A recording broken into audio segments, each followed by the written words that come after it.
Chapter 5. After breakfast, I tell Tobias I'm going for a walk, but instead, I follow Marcus. I expect him to walk to the guests' dormitory, but he crosses the field behind the dining hall and walks into the water filtration building. I hesitate on the bottom step. Do I really want to do this? I walk up the steps and through the door that Marcus just closed behind him. The filtration building is small, just one room with a few huge machines in it. As far as I can tell, some of the machines take in dirty water from the rest of the compound. A few of them purify it, others test it, and the last set pumps clean water back out to the compound. The piping systems are all buried except one, which runs along the ground to send water to the power plant near the fence. The plant provides power to the entire city, using a combination of wind, water, and solar energy. Marcus stands near the machines that filter the water. There the pipes are transparent. I can see brown-tinged water rushing through one pipe, disappearing into the machine, and emerging clear. Both of us watch the purification happen, and I wonder if he is thinking what I am. That it would be nice if life worked this way, stripping the dirt from our lives and sending us out into the world clean. But some dirt is destined to linger. I stare at the back of Marcus's head. I have to do this now. Now. I heard you the other day, I blurt out. Marcus whips his head around. What are you doing, Beatrice? I followed you here. I fold my arms over my chest. I heard you talking to Johanna about what motivated Janine's attack on abnegation. Did the Dauntless teach you that it's all right to invade another person's privacy? Or did you teach yourself? I'm a naturally curious person. Don't change the subject. Marcus's forehead is creased, especially between the eyebrows, and there are deep lines next to his mouth. He looks like a man who has spent most of his life frowning. He might have been handsome when he was younger. Perhaps he still is to women his age, like Johanna. But all I see when I look at him are the black pit eyes from Tobias's fear landscape. If you heard me talking to Johanna, then you know that I didn't even tell her about this. So what makes you think that I would share the information with you? I don't have an answer at first, but then it comes to me. My father, I say. My father is dead. It's the first time I've said it since I told Tobias, on the train ride over, that my parents died for me. Died was just a fact to me then, detached from emotion. But dead, mingling with the churning and bubbling noises in this room, strikes a blow like a hammer to my chest, and the monster of grief awakens, clawing at my eyes and throat. I force myself to continue. He may not have actually died for whatever information you were referring to, I say, but I want to know if it was something he risked his life for. Marcus's mouth twitches. Yes, he says. It was. My eyes fill with tears. I blink them away. Well, I say, almost choking. Then what on earth was it? Was it something you were trying to protect or steal or what? It was... Marcus shakes his head. I'm not going to tell you that. I step toward him. But you want it back. And Janine has it. Marcus is a good liar, or at least someone who is skilled at hiding secrets. He does not react. I wish I could see like Johanna sees, like the Kanders see. I wish I could read his expression. He could be close to telling me the truth. If I press just hard enough, maybe he'll crack. I could help you, I say. Marcus's upper lip curls. You have no idea how ridiculous that sounds. He spits the words at me. You may have succeeded in shutting down the attack simulation, girl, but it was by luck alone, not skill. I would die of shock if you managed to do anything useful again for a long time. This is the Marcus that Tobias knows. The one who knows right where to hit to cause the most damage. My body shudders with anger. Tobias is right about you, I say. You're nothing but an arrogant, lying piece of garbage. He said that, did he? Marcus raises his eyebrows. No, I say. He doesn't mention you enough to say something like that. I figured it out all on my own. I clench my teeth. You're almost nothing to him, you know. And as time goes on, you become less and less. Marcus doesn't answer me. He turns back to the water purifier. I stand for a moment in my triumph, the sound of rushing water combining with the heartbeat in my ears. Then I leave the building. And it isn't until I'm halfway across the field that I realize I didn't win. Marcus did. Whatever the truth is, I'll have to get it from somewhere else, because I won't be asking him again. That night I dream that I am in a field, and I encounter a flock of crows clustered on the ground.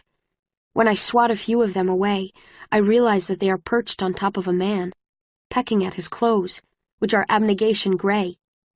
Without warning, they take flight, and I realize that the man is Will. Then I wake up. I turn my face into the pillow and release. Instead of his name, a sob that throws my body against the mattress. I feel the monster of grief again, writhing in the empty space where my heart and stomach used to be. I gasp, pressing both palms to my chest. Now the monstrous thing has its claws around my throat, squeezing my airway. I twist and put my head between my knees, breathing until the strangled feeling leaves me. Even though the air is warm, I shiver.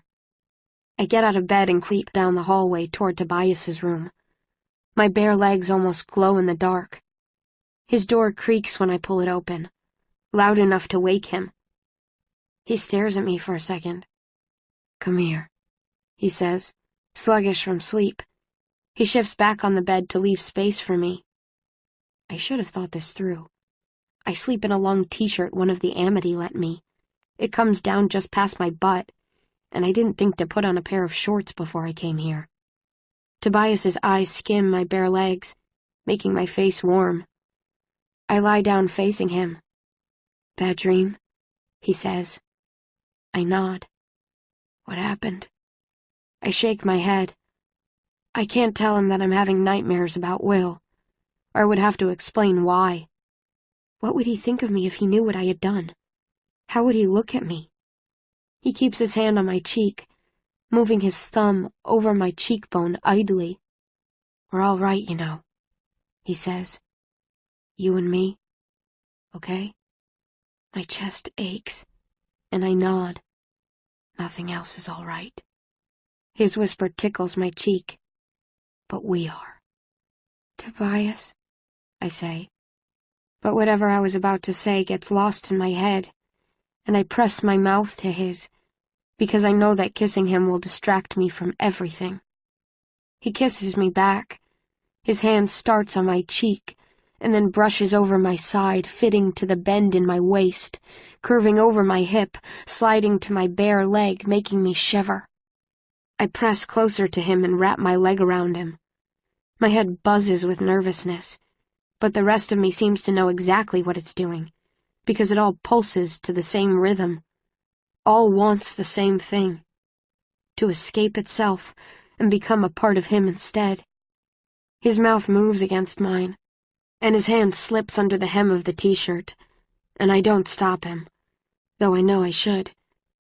Instead, a faint sigh escapes me, and heat rushes into my cheeks, embarrassment. Either he didn't hear me, or he didn't care, because he presses his palm to my lower back, presses me closer. His fingers move slowly up my back, tracing my spine. My shirt creeps up my body, and I don't pull it down, even when I feel cool air on my stomach.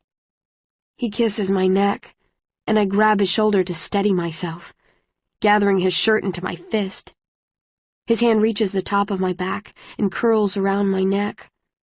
My shirt is twisted around his arm, and our kisses become desperate. I know my hands are shaking from all the nervous energy inside me, so I tighten my grip on his shoulder so he won't notice.